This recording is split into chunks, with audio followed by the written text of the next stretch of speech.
때가 제6시쯤 되어 해가 빛을 잃고 온 땅에 어둠이 임하여 제9시까지 계속하며 성소의 휘장이 한가운데가 찢어지더라. 예수께서 큰 소리로 불러 이르시되 아버지 내 영혼을 아버지 손에 부탁하나이다 하고 이 말씀을 하신 후 숨지시니라. 백부장이 그 된 일을 보고 하나님께 영광을 돌려 이르되 이 사람은 정녕 의인이었도다 하고 이를 구경하러 모인 무리도 그 된 일을 보고 다 가슴을 치며 돌아가고 예수를 아는 자들과 갈릴리로부터 따라온 여자들도 다 멀리 서서 이 일을 보니라. 안녕하세요. 오늘은 예수님께서 십자가 위에서 하신 마지막 기도입니다.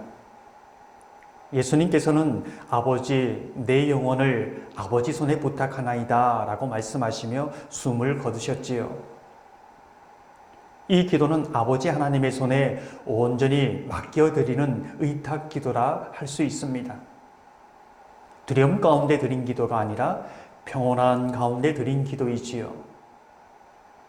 여기서 부탁하나이다 라는 표현은 유대 사회에서 아기가 잠자리에 들기 전에 드렸던 취침 인사라고 합니다. 아기는 엄마를 보며 엄마 나 이제 잠이 와요. 이제는 자고 싶어요. 그렇게 말하며 곤히 잠에 듭니다. 예수님은 이렇게 숨을 거두신 것이지요. 우리가 질문하게 되는 것은 어떻게 잔혹한 십자가 죽음 가운데에서도 평온히 그 기도를 들릴 수 있었는가입니다. 십자가의 고난을 다 이해하셨기 때문일까요? 아니지요. 다 이해하셨다면 어찌하여 나를 버리셨나이까? 라고 기도하지 않았을 겁니다. 무슨 뜻입니까?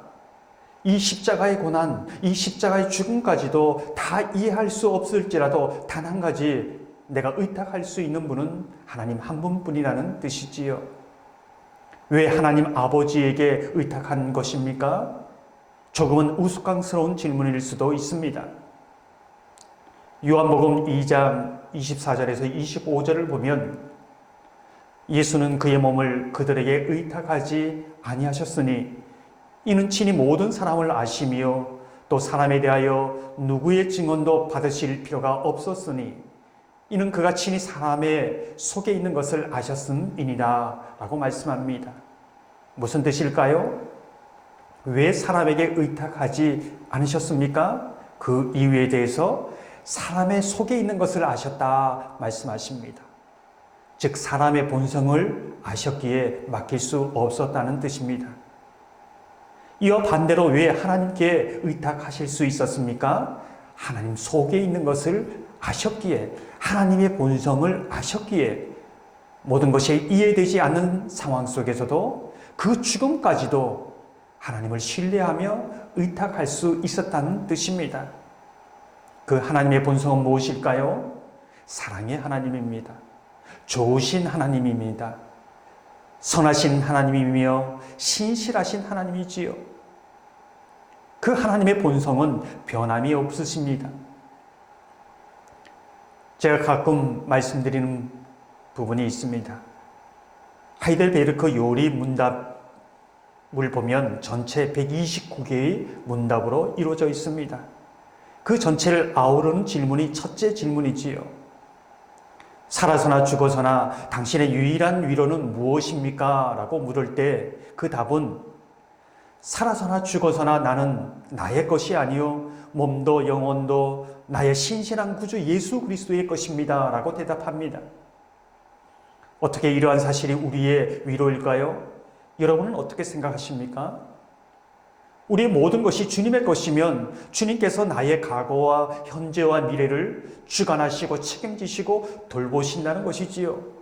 내 인생은 내 것이 아니라 주님의 것이다 라는 분명한 고백이 있다면 주님의 손에 온전히 의탁할 수 있다는 뜻이지요.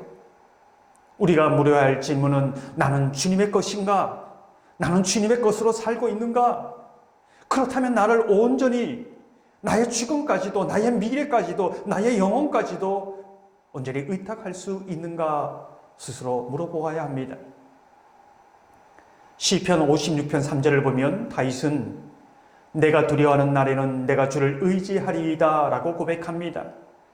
이 두려워하는 날이 언제입니까? 사람에게 자신을 의탁하러 블레셋 가드왕 아기스에게 갔을 때이지요. 하지만 아기스는 블레셋의 장수인 골리앗을 죽인 다윗이 왜 여기 왔는지 의심하고 첩자로 몰아갑니다. 그때 다윗은 미친 척하면서 침을 흘리며 살아보려고 애쓰지 않습니까? 그 사건 이후 나는 사람을 위탁하는 것이 아니라 하나님만을 의지하겠습니다 라고 고백하게 되지요. 사람들은 자신을 의탁할 곳이 없으면 평안을 누리지 못합니다. 그래서 어떤 보이는 것에 자신을 의탁하고 있는 것이지요. 그것이 사람일 수 있고 그것이 자신의 소유일 수도 있습니다. 그것이 자신의 직장일 수도 있고 그것이 자신의 안전을 보장해 주시는 물질일 수도 있습니다. 보이는 것에 의탁하여 보이는 것이 줄 수 없는 평안을 얻으려고 하면 보이는 것이 없어질 때에 내가 의탁했던 평안도 온전히 없어지기 마련이지요. 이에 속담에 썩은 기둥꼴 두고 석갈에 갈아댄다고 새집되랴 라는 말이 있습니다. 옛날 집은 석가래만 바꾸어도 새 집처럼 보이지요. 하지만 기둥이 썩으면 아무리 석가래를 새 것으로 바꾼다고 해도 집은 무너지고 마는 것이지요. 이 속담은 집을 받쳐주는 근본적인 기둥을 잘 세워야 한다는 뜻입니다. 보이는 석가래는 멋있게 보이지만 새 집처럼 보이지만 집을 받쳐주지는 못합니다. 여러분의 인생의 집을 받쳐주는 기둥은 무엇입니까? 예수님의 마지막 기도는 우리가 무엇에 의탁할 수 있는가? 우리의 몸과 마음과 영혼을 의탁할 수 있는 유일한 분은 하나님 아버지라고 말씀하고 계신 것이지요. 사랑하는 성도 여러분, 저와 여러분의 인생이 주님의 것입니다 고백할 수 있기를 바랍니다. 그리하여 나의 과거, 현재, 미래도 주님께 온전히 의탁할 수 있는 믿음의 사람이 되기를 주님의 이름으로 축원합니다.